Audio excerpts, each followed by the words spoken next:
Siku nyingine tena tunakutana kwenye kona ya NBC kwa ajili ya kuweza kukupa madini mengi zaidi ya kimichezo, hususan yale ambayo umekuwa uyaoni katika jicho la kawaida la kila siku. Basi kona ya NBC itaweza kukuletea na kukupa faida zaidi. Hapa tunakuwa tunazungumza zaidi pesa pamoja na thamani katika mchezo wa mpira wa miguu, na hii leo tuna mambo mengi sana ambayo tutaweza kuzungumza kwa pamoja, ambapo tutatazama eneo zima la brand au chapa, na tutakwenda kutazama chapa za wachezaji pamoja na za timu zetu, lakini pia tutakwenda kushindanisha kipi hasa ambacho ni bora. Je, ni chapa ya mchezaji au ni chapa ya timu? Tutakwenda kuchambua, ambapo pia tutapata nafasi ya kuwa na mtaalamu ambaye ataweza kutujuza, lakini pia vile vile tutakuwa tupo na legend ambaye atakwenda kututengenezea mfanano kati ya kipindi ambacho wao wanacheza walikuwa wanaelewa chochote kuhusiana na chapa au brandi na mazingira namna ambavyo wanaona hivi sasa na faida ambazo inawezekana wachezaji wa sasa wanapata kwenye eneo zima la chapa ambazo wao labda hawakuwahi kuzipata. Hivyo tutaweza kuzungumza kwa pamoja, na mimi ni Ibrahim Kasuga, ndiye ambaye naongoza hili jahazi la kona ya NBC. Nipo na mwenzangu Zaida Mohamed,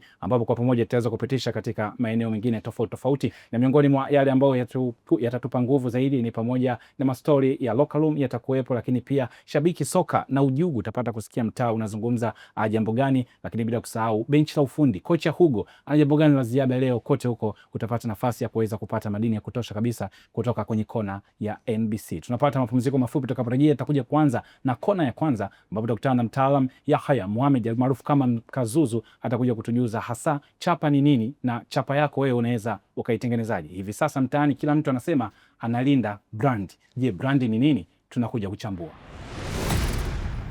Yes, kwenye kona ya kwanza ya NBC tunaanza kupiga stori zetu kuhusiana na jambo zima la chapa, ndilo ambalo tunalo hii leo. Mwenzangu Zaida Mohamed, vipi, brand inalindwa?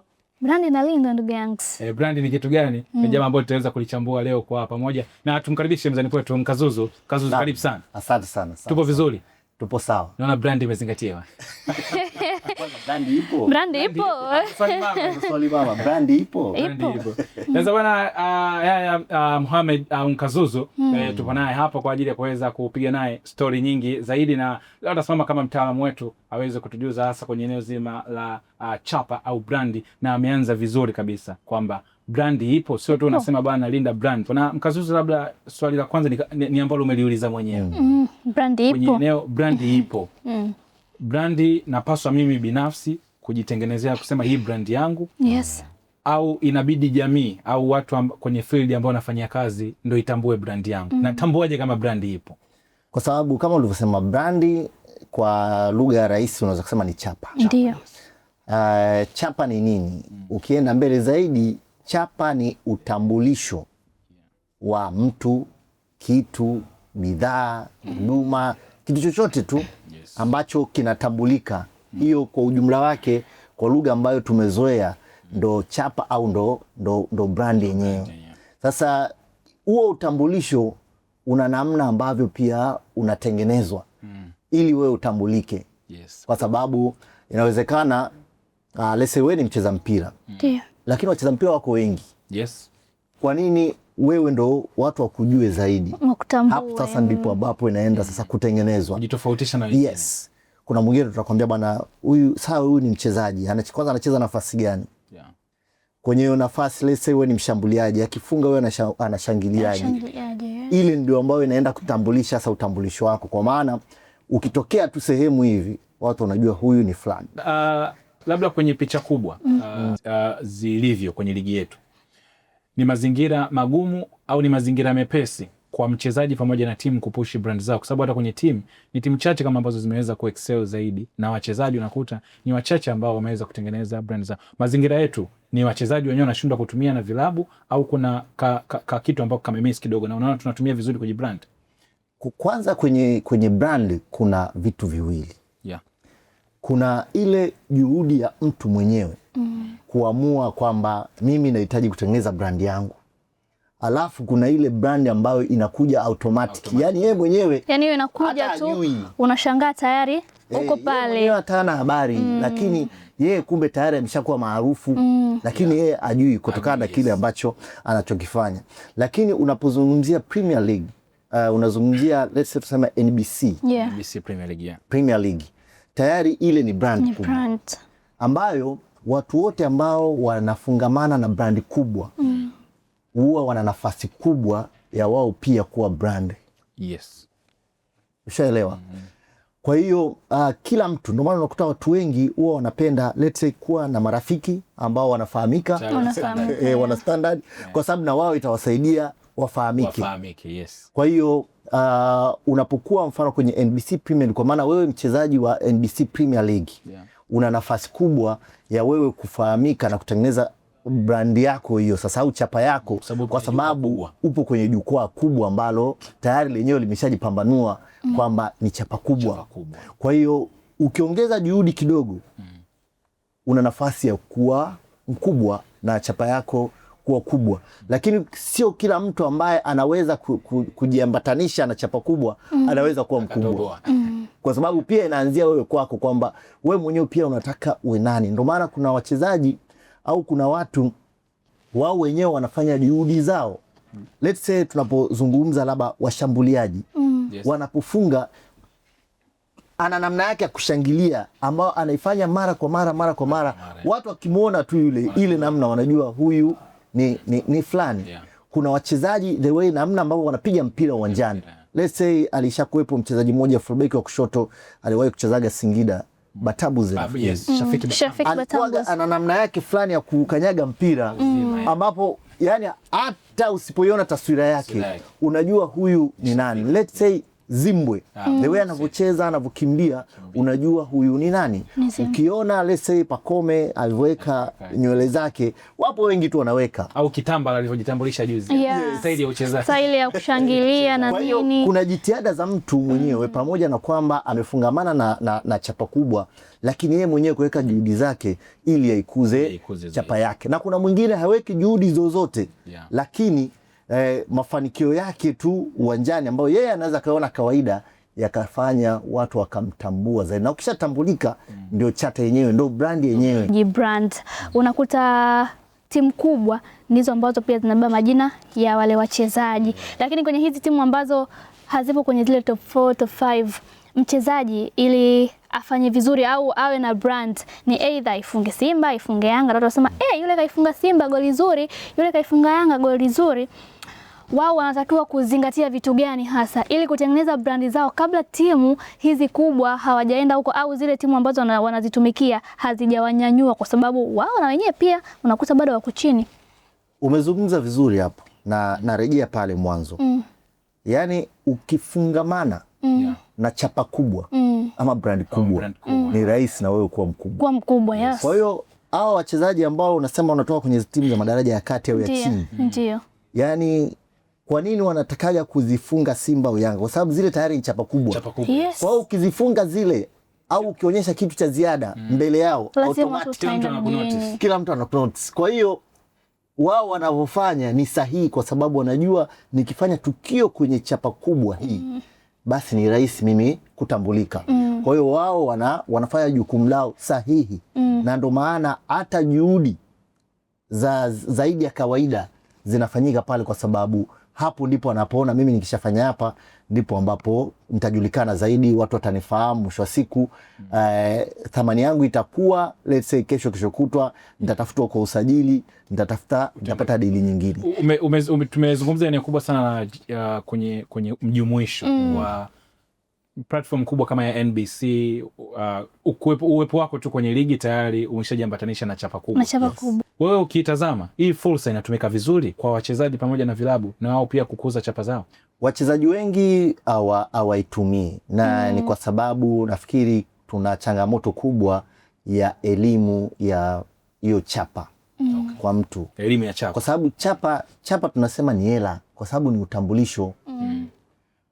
Wengi hawaoni kama kuna thamani hiyo, kwa sababu kama tulivyosema mwanzo, chapa inatengenezwa kwa vitu vingi. Yes. Yaani muundo wenyewe wa ligi, mifumo yake ilivyotengenezwa, tayari yenyewe inakuandaa wewe kuwa chapa.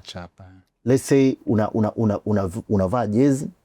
Jezi inapewa namba yako ambayo utaivaa wewe msimu mzima. Kwa maana hayo ni maandalizi, kwamba tukishaona tu namba 15 tunajua wewe ni fulani.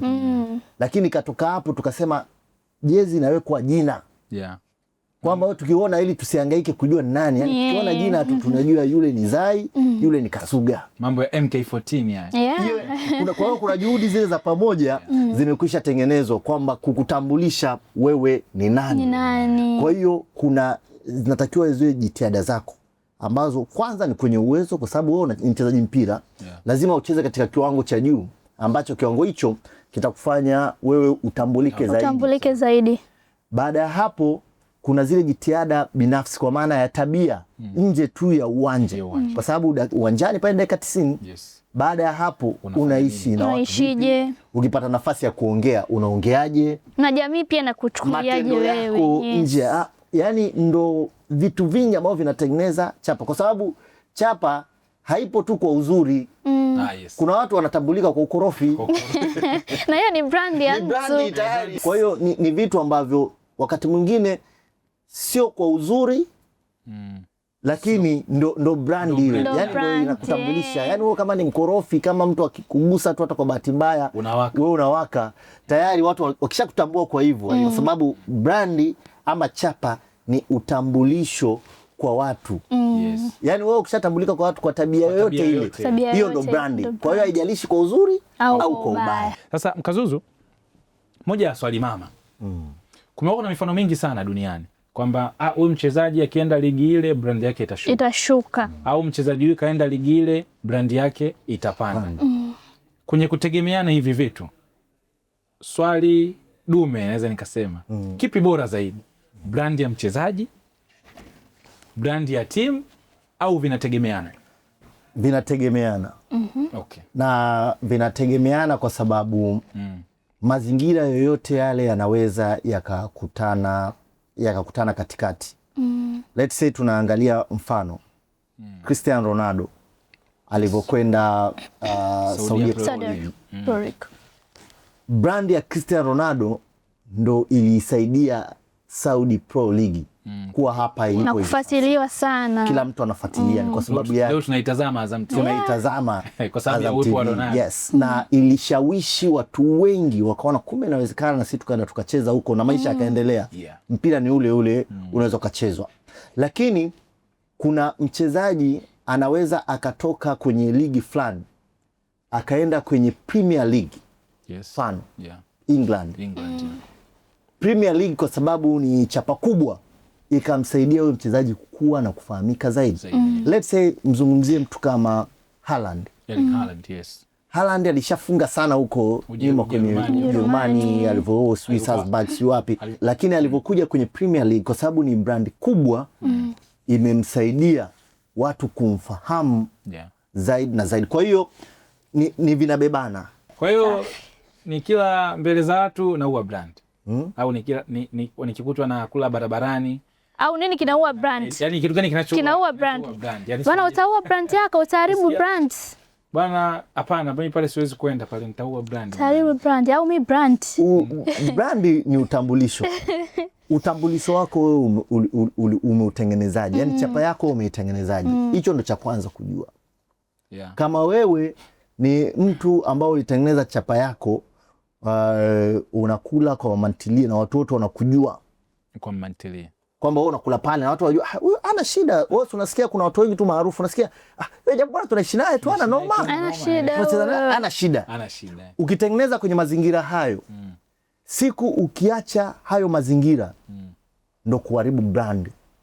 Kwa sababu hautatajwa tena kama ile jamii yako ilivyokutambua. Na brand nyingine zinashushwa tu kwa viwango. Kama wewe tulikutambua na ulijitambulisha kama wewe ni mchezaji mzuri, siku ambapo uchezi vizuri, automatic brand yako unaiangusha mwenyewe.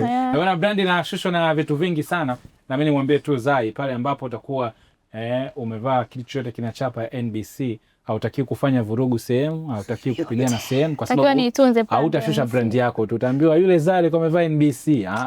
Kwa hiyo kuna chapa ukijiambatanisha nazo, lazima uweze kuwa na tabia njema ili watu wakikuona basi wanakuwa wanazungumza vizuri. Bwana, hii ni kona ya NBC. Tupo leo tunazungumza kuhusiana na swala zima la chapa almaarufu kama brand, ndio ambayo tunaizungumza. Tulikuwa tunatazama eneo la wachezaji, lakini pia timu ambazo wanachezea na tumeitazama ligi kwa ujumla na brand jinsi ambavyo ilivyo. Mimi ni Ibrahim Kasuga, nipo na Zainab Mohamed, lakini pia Mkazuzu yuko hapa, ameweza kutupa madini ya kutosha kabisa, na kitu kizuri imekuwa ni mifano hii ambayo tunaishi kwa namna moja ama nyingine. Shabiki soka na ujugu itakuwa inafuata kuja kusikia pia mtaani wanazungumza jambo gani, lakini hii ni mara baada ya mapumziko. Tunarejea.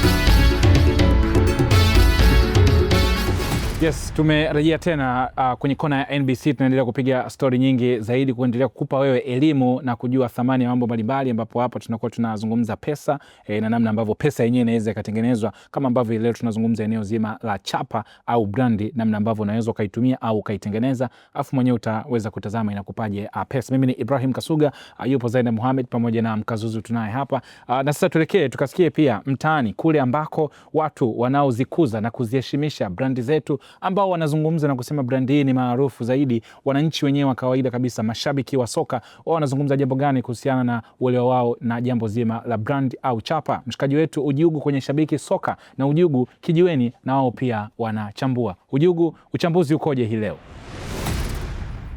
Ujugu hapa tena kwenye kona tena ya NBC tena. Tunataka tuzungumzie chapa. Kiingereza wanaita brandi. Hebu nitajie wachezaji watatu wenye chapa kubwa katika ligi yetu ya Tanzania. Mpanzu, Faisali na Pacome. Mpanzu, Faisali, Pacome. Hawa ni wachezaji wote kweli wakubwa na wana chapa kubwa. Mfano chapa ya Yanga. Yanga walimsajili mchezaji mmoja mkubwa sana anaitwa Aziz Ki. Alitambulishwa usiku mwingi sana. Chapa ya Aziz Ki kawa kubwa na chapa ya Yanga pale iliongezeka. Hivi kipindi kile Yanga anamchukua Aziz Ki kuwa mchezaji wake. Aziz Ki alisaidia mauzo ya jezi kwa sababu ndo chapa pale, chapa inabeba chapa. Chapa ya Aziz Ki ilisaidia chapa ya timu kuuzika kwa jezi. Ndio. Ilifanikiwa sana. Walifanikiwa. Hadi mtu wa Simba anakubali bwana. Mungu kweli mwana Simba mwenzangu, lakini mimi nabisha kwa sababu mimi toka namjua Aziz Ki anapochezea timu ya Young Africa. Si kuona timu mtu aliyovaa jezi yote imeandikwa Aziz Ki. Ila utafuta jezi za Mixon, utafuta jezi za Morrison, utafuta jezi mtu amevaa jezi imeandikwa Kapombe, utafuta jezi imeandikwa Shabalala Zimbo Junior.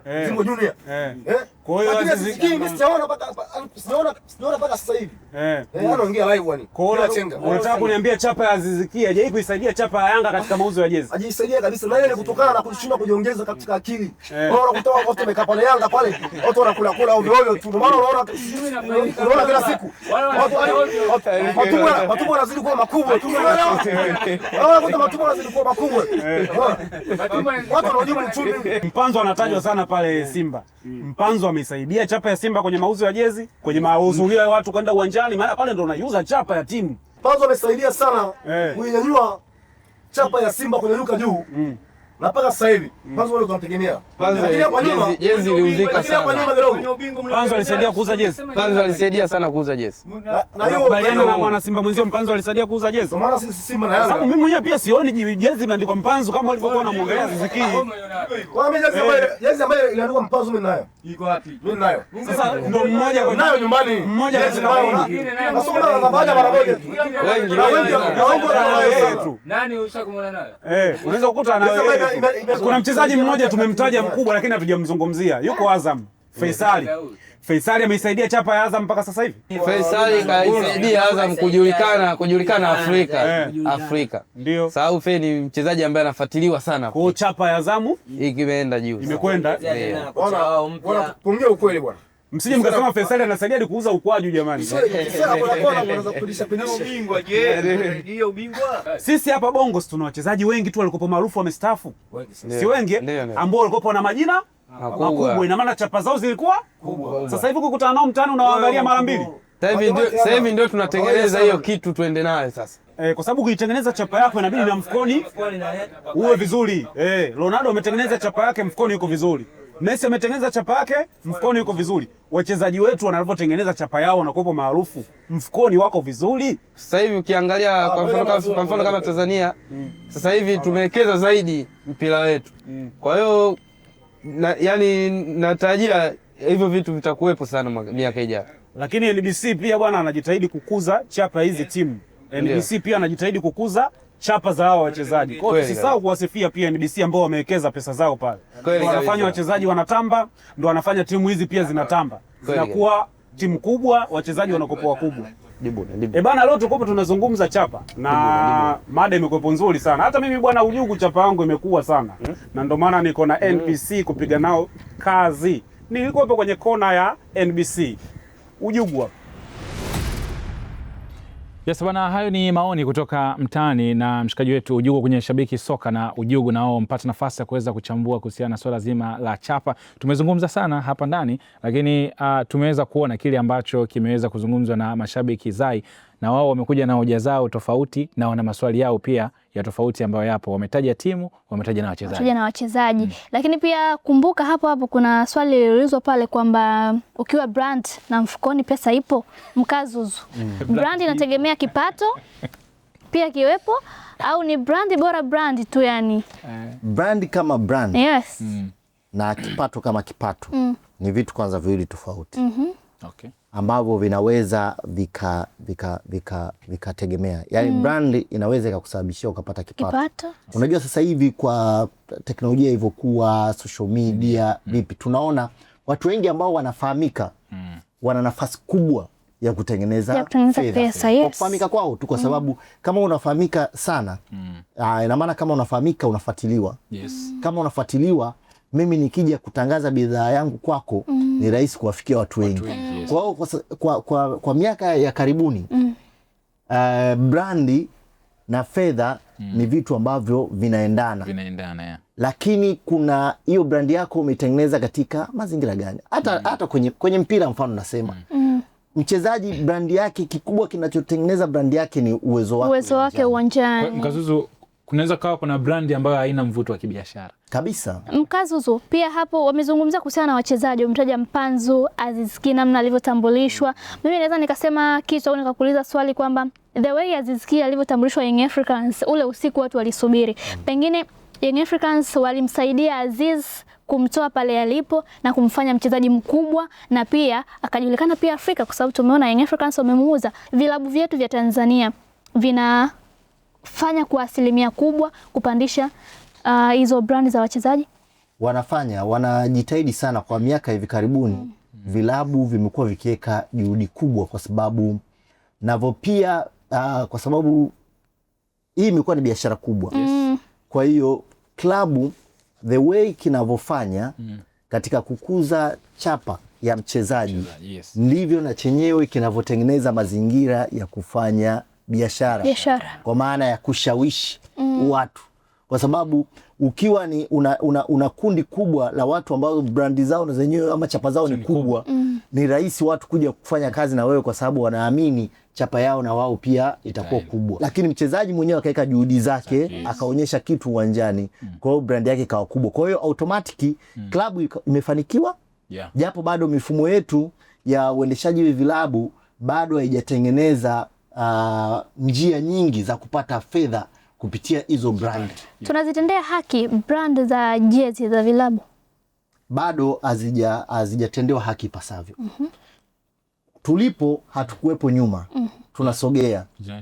Kwa hiyo lakini bado hatujafikia kwenye level ambazo tumeona mjadala kijiweni hapo, watu wanazungumzia brand ya jezi. Kuna jezi zimeulizwa kwa jezi za Mpanzu ngapi mtaani. Mifumo ya vilabu vyetu hata uuzaji wa jezi haiziuzi jezi kwa kumtegemea mchezaji. Sisi tunauza jezi general, kwamba timu ikipata matokeo mazuri ya ushindi ndipo inapotengeneza mazingira mazuri ya kuuza jezi. Au kwa season ile. Tumetoa jezi msimu huu. Lakini si kwamba sisi tumemsajili mchezaji mkubwa huyu atusaidie sisi kuuza jezi. Sisi bado silaha yetu ya kuuza jezi kwenye vilabu ni matokeo mazuri uwanjani. Kwenye uuzaji wa jezi kuna rekodi tofauti ambazo dunia imewahi kuzungumza. Kuna jezi ya Neymar Junior PSG, kuna jezi ya Messi pia nadhani PSG, kuna Cristiano Ronaldo Real Madrid. Inawezekana sisi hawa walaji wenyewe kama tumesikia mashabiki utayari, kuna eneo lolote uchumi wetu ni moja ya sababu kuna biashara tunakuwa hatuzifanyi, kwa sababu leo jezi ikiwa jina la Mpanzu au jezi ya Pakome kasaini ukaiuza kwa 100,000, 1,500,000, inawezekana ni biashara ambayo haifikiriwi labda kutokana na level yetu ya uchumi wa nchi wa kipato cha mtu mmoja mmoja? Mimi siamini kwamba kipato inaweza kuwa ni changamoto. Uchumi wetu. Yaani uchumi ni changamoto. Siamini hivyo. Yeah. Ni package tu hazijatengenezwa katika mazingira Ya ushawishi mpaka mtu ainunue. ya ushawishi kumfanya mtu anunue. Hao wazabuni ambao wanapata nafasi ya kuwa wasambazaji wakitengeneza mazingira hayo, kwamba let's say tuzungumzie Yanga sijui Okello. Yes. Msimu ujao zinakuja bwana jezi ya Okello. Ya Okello Kuja tu. ni brandi, Ina jezi namba, jina pale. Zipo jezi kadhaa, hizi zitauzwa kiasi hiki. Kwa sababu hata kuuza jezi tu 50,000 kwa uchumi wetu, unafikiri ni kitu rahisi? Sio kitu rahisi. Sio kitu rahisi. Jezi zinauzwa hivi, watu wananunua kwa wingi. Kabisa. Bwana, kuna muda mwingine ili chapa iweze kuwa kubwa na iweze kuwa na thamani zaidi, hata kama inataka kukuzwa zaidi, ni eneo zima la namba. Kikao chetu hiki au tunayozungumza hapa, kuna engo tumefika, numbers ni muhimu. Sababu hata ujibu pale jamaa waliulizana, nitajie umeona jezi ngapi za Mpanzu mtaani, uniambie kwamba ana brand kubwa. Kwa hiyo ni eneo ambalo pia vilabu vinaweza vikaokota haya madini na kwenda kuyatumia namna ambavyo naweza kama tenza numbers na vitu kama hivyo, ili kuweza kuikuza brandi zaidi na zaidi. Mimi ni Ibrahim Kasuga, hii niko na NBC, nipo na mwenzangu Zainab Mohamed. Kwa pamoja tulikuwa tupo na Mkazuzu ambaye ameweza kutupa madini mengi sana, experience yake ya kwenda nchi tofauti tofauti kuripoti mashindano tofauti tofauti makubwa, lakini pia kuripoti ligi ya Tanzania NBC Premier League kwa miaka mingi sana. Ni moja kati ya eneo ambalo pia ameweza kutumegea kwa kile ambacho amekuwa na kiishi na kile ambacho amekuwa amekiona. Kwa hiyo ambacho ametupa ni kikubwa, kina thamani, kwa sababu ameweza kupita katika madaraja tofauti tofauti katika mchezo wa mpira wa miguu. Ameona mengi, kukutana na watu wengi sana. Mkazuzu, sikushukuru sana kwa time yako, kwa hiki ambacho ameweza kutupa kwenye kona ya NBC. Bwana, tunapata mapumziko mafupi. Tutakaporejea hapa tutakuwa tuna mastori ya locker room, lakini pia vile vile tuungana na Malegend. Tupo na Malegend wawili, Mohamed Simba Banka, lakini pia vile vile Amri Kiemba naye atakuwa pamoja na sisi. Sasa kwenye eneo la Mo Banka atakuja kutuambia hii Simba kuwa sehemu ya majina yake kibrand ili mpushi au ilikuwaje? Tunarejea mara baada ya mapumziko mafupi.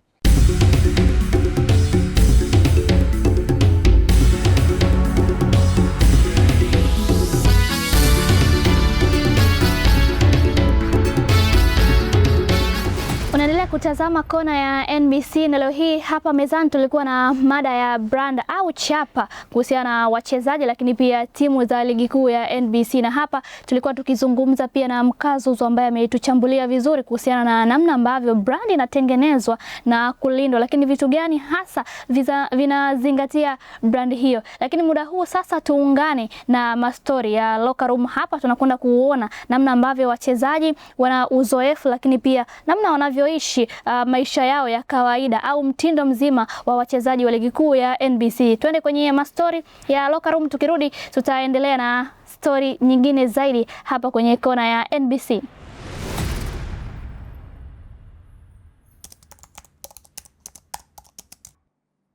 Mechi yangu ya kwanza kucheza ligi kuu ilikuwa 2017. Nilikuwa under 20, nimepandishwa JKT Tanzania. Nilicheza dakika 5 tu. Katika dakika 5 hizo nilifanya vizuri, ila nilipoteza chance hii moja ambayo ningefunga tungetoa draw 1-1.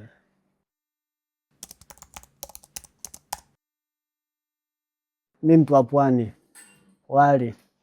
wali kuku, wali samaki, ila marage yasikose.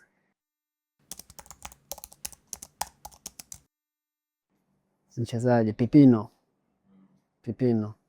na bonda wako wengi tena, kama pale camp wengi tunawabonda. Pipino ndo anaipa changamoto sana, Pipino na Lanso kidogo, Lanso naye, ila wengine wote hawajiwezi na bonda. Ya, nakumbuka kati naanza kucheza nafikiri nilikuwa ni msimu wangu wa kwanza nadhani kucheza ligi kuu. Nilikuwa nikipata mshahara, sifikiri tena kama kuna kesho. Nikipata mshahara leo, kesho shaisha. Ya, sipendi kuvaa kama navyokuwa kambini, hapana. Napenda kuvaa tu kawaida. Kwa sababu kambini tunavyokuwa tunavaa sare, kwa hiyo siwezi kuwa mtante nikavaa sare. Mimi ni mtu ambaye napenda sana kulala. Naweza nikakwambia bwana so ndakuja basi mida ya saa 10, lakini hiyo saa 10 usiponishtua hiyo wanakuta nishaamka saa 1, lakini sio kwenye kazi. Kikubwa katika yote kwanza ni nidhamu. Nidhamu ndo kile kitu cha kwanza katika kile ambacho wewe unahisi hiki kitakupa nafasi ya kubadilisha maisha yako. Lazima ukiweke nidhamu, juhudi na kuwa mvumilivu pia. Umetoka hapo kusikia uzoefu wa wachezaji wa ligi kuu ya NBC kutoka kwenye mastori ya locker room, na hii ni kona ya NBC. Tunapata mapumziko mafupi, tukirejea tutakuwa na Marijen Amri Kiemba pamoja na Mo Banka kwenye kwenda kuzungumzia sasa brandi zao, kipindi hicho wakiwa wanasakata kabumbu. Mimi ni Zaina Muhammad, niko sambamba na Ibra Kasuga kama ilivyo kawaida.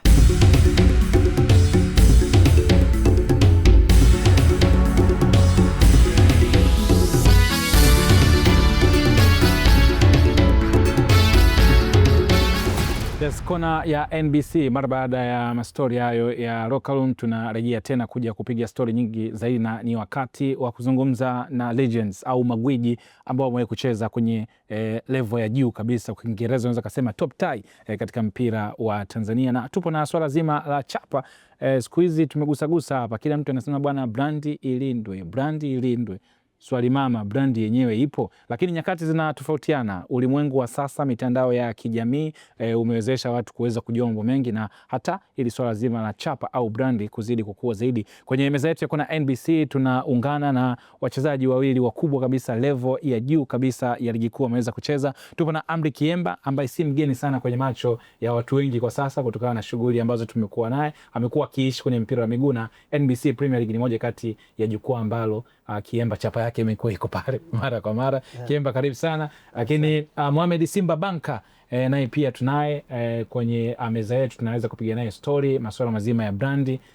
Waweza kutuambia enzi zile wakati wao wakiwa wanacheza mazingira yao yalikuwaje, na walikuwa wanatambua swala zima la brandi. Na hapa kila mtu enza uchezaji, inawezekana mtaani alikuwa na brandi yake, namna ambavyo alikuwa anasambulika huko mtaani kwa namna moja ama nyingine.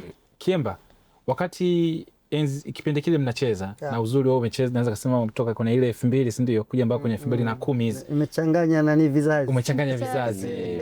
Kizazi cha .com na kile ambacho umeweza kumix.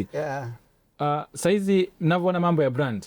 Nyinyi kipindi kile kwa kuna uzingatiwaji wa chapa yako kwamba bwana mimi ni Amri Kiemba na status yangu na hadhi yangu. Inawezekana tunavyo negotiate kwenye vitu au unavyotengeneza mazingira yenu. Wewe nafasi yako na bana wengine ambao walipata nafasi ya kucheza nayo, ndiko hicho kitu kilikuwepo kwenye akili zenu? Kwanza kilikuwa kwa udogo sana, japo baadhi ya watu waliamua kuzisimamia na kuzitengeneza. Mfano kama mimi, kuna nyakati nilikuwa naingia kwenye matatizo mengi kwa sababu ya mimi kujitambua tu kama mimi ni chapa. Kwa kama mimi ni chapa, hauwezi kunitumia unavyotaka wewe, inabidi tu unitumie kwa makubaliano. Kwa makubaliano yalipokuwa yanashindwa kufuatwa, ndio unaweza ukaona ikikutolea historia yangu kwenye mchezo huu, kila wakati huyu ana habari kwa mkorofi. Ilikuwa inatangulia huyu ni mkorofi, lakini kumbe mimi nilikuwa napambania chapa yangu ambayo nilikuwa nayo. Kwa hiyo kwa wakati ule ulikuwa unaweza ukaonekana ni mkorofi. Tofauti na sasa hivi ambapo ukisema watu wanasema kweli hiyo brandi kubwa unaichukuliaje poa. Yaani kwa sababu ya ule ufahamu ambao upo. Kwa hiyo kipindi cha nyuma chapa zilikuwepo, lakini zilikuwa hazipewi hiyo nafasi ya kutambuliwa. Ni wewe sasa uwalazimishe watu watambue kwamba wewe ni chapa. Kitu gani kilikufanya utambue wewe ni chapa? Cha kwanza ni mimi kuwa miongoni mwa Watanzania wachache ambao wanafanya shughuli ambayo inatazamwa na watu wengi. Kwa maana kucheza mpira wa miguu. Cha pili ni level ambayo tayari nilikuwa nimefika, kwa sababu mbali tuna kucheza vilabu, nilikuwa ni level ya kucheza timu ya taifa ya Tanzania.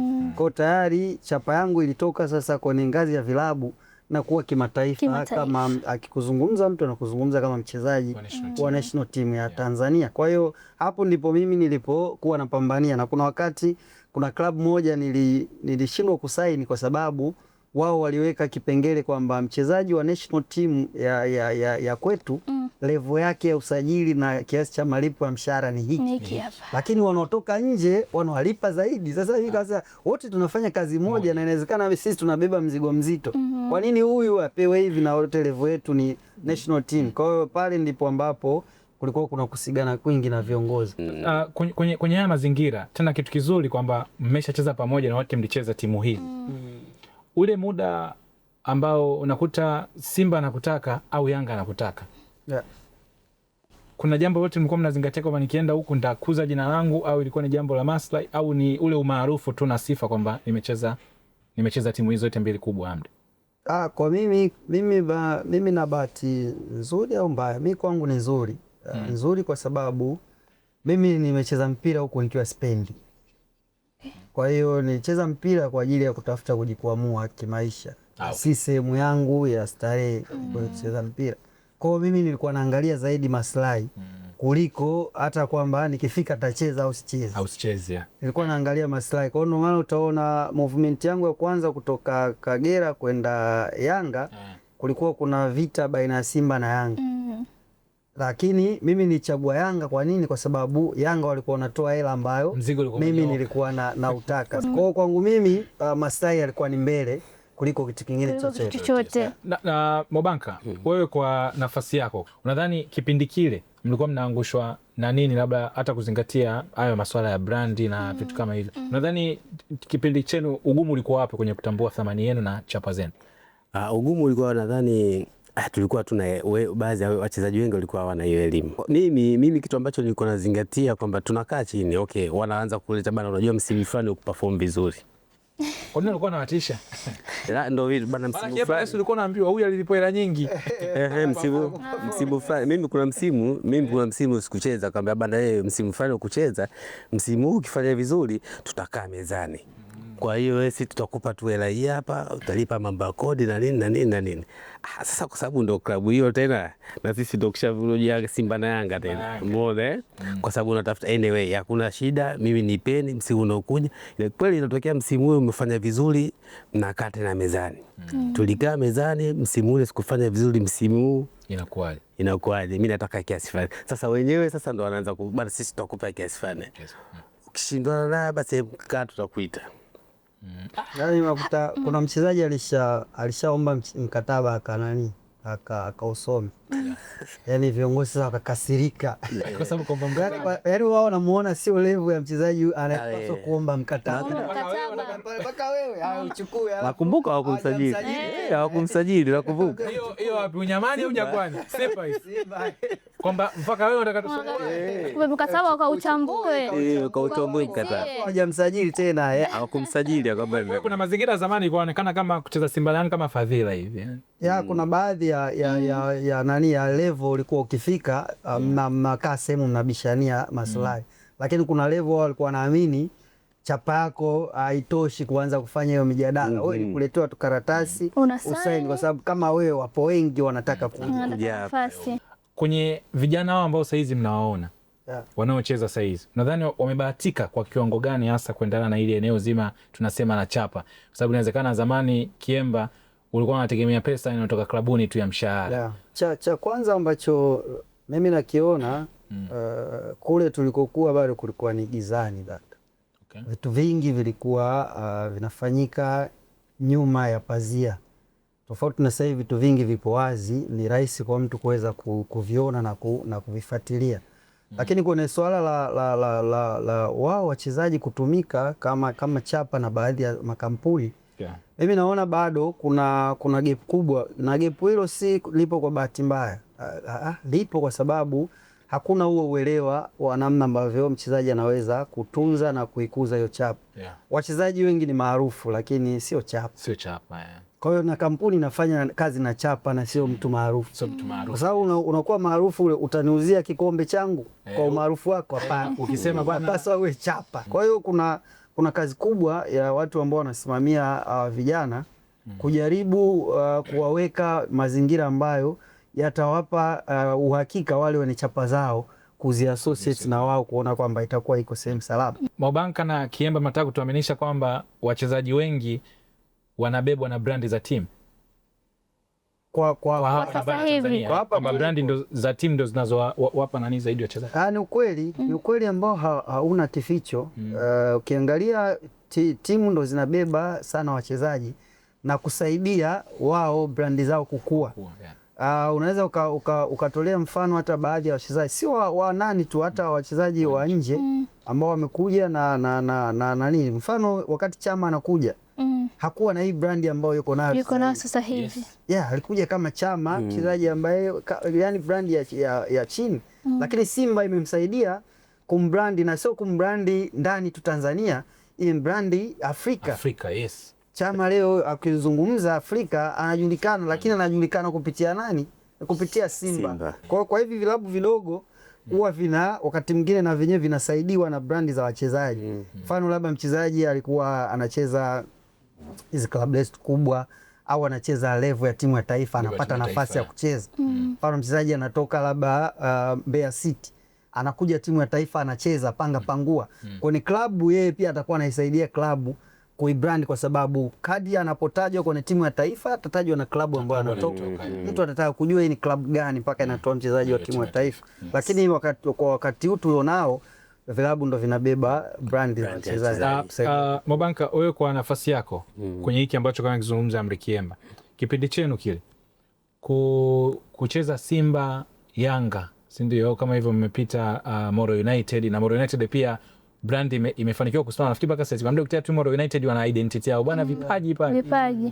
Unadhani pia kipindi hicho clubs zilikuwa zikiwabeba nyewe wachezaji, kwamba mchezaji wa Simba, mchezaji wa Yanga, Julio aliwahi kusema kuna muda mimi naenda sehemu na hudumiwa kwa sababu tu kujiambatanisha na Simba.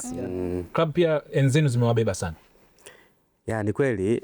Kwa sababu hata mimi nilipotoka hizo club za chini nimekuja kujulikana ni kwa club kubwa, Simba na Yanga. Nimekuja kupata marafiki wengi sana nikiwa kwenye hizo klabu kubwa.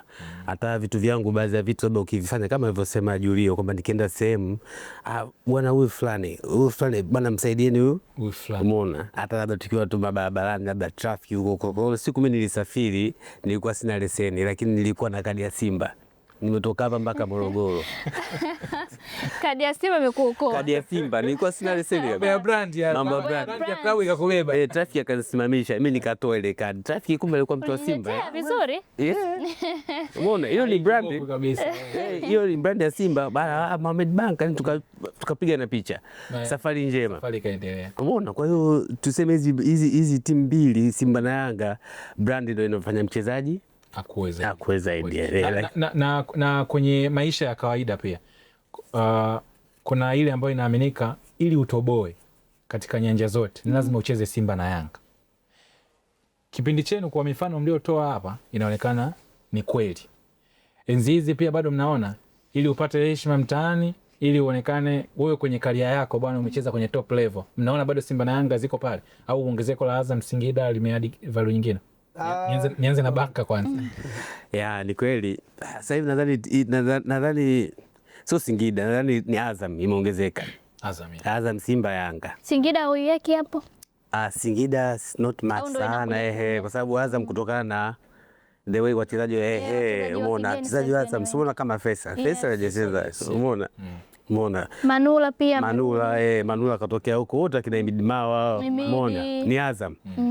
Umeona mchezaji wa Azam bwana, lakini baadaye unakuja tena wakija na mchezaji wa timu ya taifa, umeona bado ile value inakuwa inaongezeka.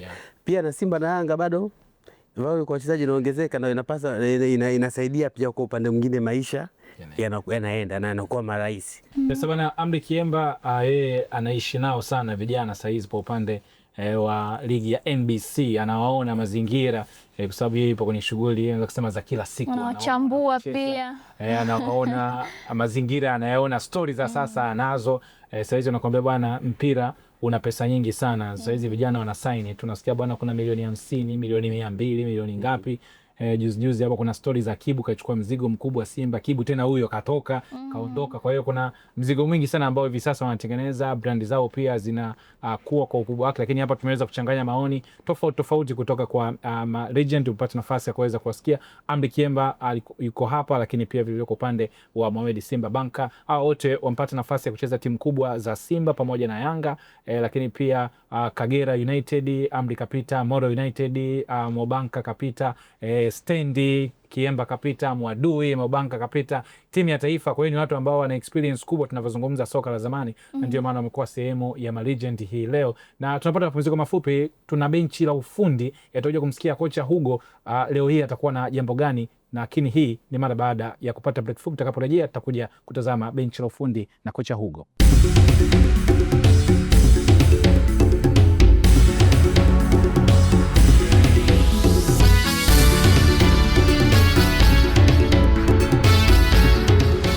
Uzuri wa kutazama kona ya NBC ni kwamba unapata vitu tofauti, vitu ambavyo ulikuwa huvifahamu na vifahamu kupitia kona ya NBC, kama ambavyo tunakuletea kipindi hiki muda wote. Na muda huu sasa ni muda wa kwenda kutazama benchi la ufundi na kocha kutoka NBC Bank, na si mwingine ni Hugo Gabriel akutetea taarifa za kwenye benchi la ufundi. Kubwa zaidi hapo tunakwenda kuyafahamu baadhi ya maneno ambayo kwenye mpira yanatumika sana, lakini anakwenda kuyalinganisha na namna ambavyo tunayatumia huku mtaani, hususan kwenye masuala ya elimu ya kifedha. Karibu kocha Hugo, tueleze leo umetuandalia nini kwenye benchi la ufundi?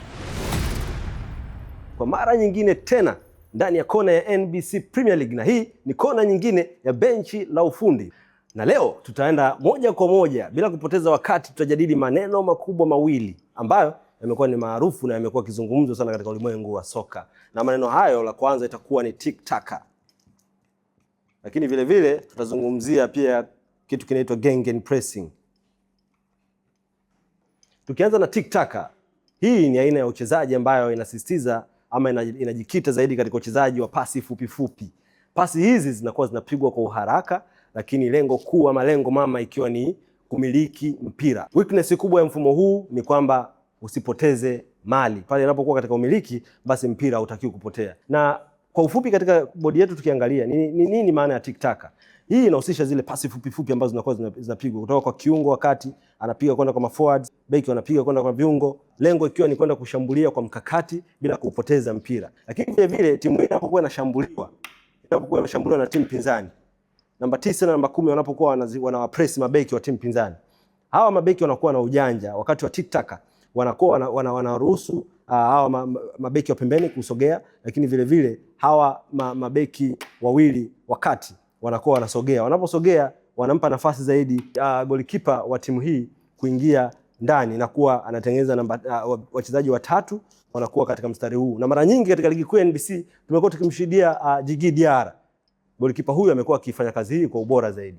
Kwa hiyo katika hii kiungo wa chini ama holding midfielder anakuwa anashuka na kutengeneza numerical advantage kwa timu ambayo inakuwa ina umiliki wa mpira. Lakini pia wanapokuwa wamefika katika eneo la kushambulia, wanakuwa wanabadilisha aina ya kushambulia. Pale wanakuwa sasa wana kitu kinaitwa positional awareness, yani utambuzi wa nafasi unapokuwa unacheza. Pasi zinakuwa zinapigwa nyingi kwa uharaka bila kuupoteza mpira katika umiliki. Hiyo ndo tik-taka. Lakini gegenpressing ni nini? Hii ni aina ya uchezaji wa mpira ambayo inasisitiza katika transitional ya ukabaji. Kwa maana nyingine tunasema ni counter pressing, yani tunakukabia juu. Lakini tukiangalia pia katika ligi kuu ya NBC, timu ya Young Africans chini ya Miguel Gamondi tulishuhudia kwa uchache kitu ambacho kinaitwa gegenpressing. Yanga wakiwa katika ubora wao walikuwa hawakupi nafasi ya wewe kujiuliza mara mbili. Yani tunaita kitu kinaitwa pass per defensive action, PPA. Hatukupi nafasi ya wewe kufikiria, na tunakupa sekunde aidha 6 au tunakuruhusu upige pasi ngapi kabla hatujaumiliki ama kurudisha mpira katika umiliki. Kwa mfano kama walipoteza mpira na walikuwa katika eneo la ushambuliaji, basi tunahakikisha kwamba fullback wa timu hii pinzani anakuwa anakabwa na huyu anakuwa anamkaba mwenzake, huyu anakuwa amemkaba huyu anakuwa amemkaba huyu, na timu wakati kama ilikuwa iko juu kidogo hapa, kila mtu anakuwa amemkaba mchezaji husika. Sasa katika gegenpressing style tunakuwa tunauzuia mpira kupita katika njia zake. Unajua hata mwenyewe pia ni muhanga wa hizi style of play katika maisha ya kawaida kabisa. Unajua unakuta pale mwisho wa mwezi maisha yanakufanyia pressing, yanakukabia juu sana. Ndipo pale ambapo unakuwa unakutana na mtu ambaye alikuwa anakudai sasa anakukabia juu, bwana nipe hela yangu, lakini vile vile unakutana na mwenye nyumba pia anakudai kodi ya nyumba imeisha, lakini pia ukicheki huku na huku mtoto wako anahitaji ada. Yani maisha yanakukabia juu sana mpaka inafikia hatua unatamani ardhi pasuke uingie, lakini NBC Bank timu ya ushindi inakuwa ni suluhisho katika namna nyingine ambayo tunakwambia kwa kutumia TikTaka style of play, yani possession based style of play katika maisha ya kawaida. Ili uepukane na hizi pressing za maisha, inabidi uwe na NBC kiganjani ambayo itakurahisishia katika kupambana na hizi situations, kwa maana utakuwa unapiga zile pasi fupi fupi za kukabiliana na hizo pressing za maisha. Kwa sababu kupitia NBC kiganjani unaweza ukafanya malipo ya maji, malipo ya ada, malipo ya luku, malipo ya kiserikali. Hiyo ni NBC kiganjani. Ili uweze kufaidi huduma hizi zote nilizokutajia, unachotakiwa kufanya ni rahisi tu. Pakua app ya NBC kiganjani kutoka App Store ama Play Store. Ukishaipakua unaweza kujifungulia akaunti na kufanya miamala mbalimbali ama kupiga TikTok na Gengen Pressing katika maisha ya kawaida. Bila kuwasahau wale ambao wanatumia simu za visoswadu, unaweza kupata huduma hizi kwa kupiga menu ya *150, yani *150 *55 reli. Baada ya hapo una uwezo sasa wa kwanza kupiga ile miamala yako ambao katika TikTok tunasema ni pasi fupi fupi. Hiyo ndo siri ya mafanikio kupitia NBC kiganjani. Shukran sana kocha Hugo kwa maneno hayo ambayo umetuletea hapo, ukiyachambua namna ambavyo watu wanayazungumza mtaani kwenye mambo ya kimichezo, lakini namna ambavyo kwenye maisha ya kawaida tunayatumia. Umeyalinganisha hapo kutoka kwenye masuala ya kimichezo, lakini kwenye elimu ya kifedha namna ambavyo yanatumika. Endelea kutazama kona ya NBC, na hapo ulikuwa ukitazama benchi la ufundi. Tukirejea tutakuwa na mengi zaidi.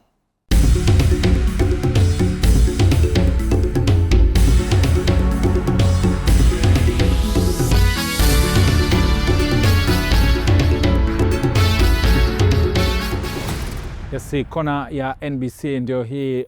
Tumeweza kupitisha pia kwenye benchi la ufundi, umeweza kuona, na tupo na legend wetu hapa ndani. Mimi ni Ibrahim Kasuga, Zainab Mohamed yuko hapa, lakini Amri Kiemba tunaye pamoja na Mohamed Simba Banka naye yuko hapa, tukiwa tunakwenda kumaliza. Eneo kubwa zaidi ambao tumelizungumza hii leo ni kuhusiana na chapa au brandi za wachezaji. Tulipata nafasi ya kumsikia Mkazuzu mapema kabisa, lakini mashabiki kwenye Kijiwe Soka na Ujiugu pia tulipata nafasi ya kuweza kusikia mtaani watu wakizungumza kuhusiana na brandi. Benchi la ufundi imekuwepo pamoja na legend wetu wamekuwepo. Tuna kwenda kumaliza hapa kwa uchache tu. Mobanka, kizazi hiki cha sasa kwenye eneo la kutengeneza maisha au hizi brandi ambazo tunasema ndo zinatengeneza pesa, inawezekana kesho kasajiliwa kwa pesa nyingi kwa sababu ya brandi yako au kapata makampuni mengine. Ushauri wako walau kwa uchache tu, uache vijana, unaweza kuambia nini kwenye kizazi hiki? Waangalie kesho yao, kwa sababu hivi vitu havirudi mara mbili. Hicho ndio kikubwa. Kama unapata opportunity basi waitumie. Yes, waangalie kesho, kwa sababu mpira huwezi kucheza miaka 35. Sisi tumestaafu tukiwa na miaka 33, 34, huwezi tena. Kama mwili unataka, lakini akili nguvu imeenda. Tumebaki kwenye kucheza mechi zetu za maligenda, hamna kugusana na nini. Kwa hiyo watumie hii opportunity waliokuwa nayo. Kwa hiyo leo utakuwa Simba, kesho utakuwa upo pale. Kwa hiyo pesa hii utaenda timu zingine, vilabu vidogo vidogo. Na mbili tumie vizuri. Kiemba, wadogo zako siku hizi unawaona na wewe unajua faida walizonazo. Neno moja ambao unaweza ukawapa kwenye nyakati hizi ukilinganisha na kile ambacho nyinyi mlikiishi kwa ajili ya kesho yao? Wawe huru kujifunza.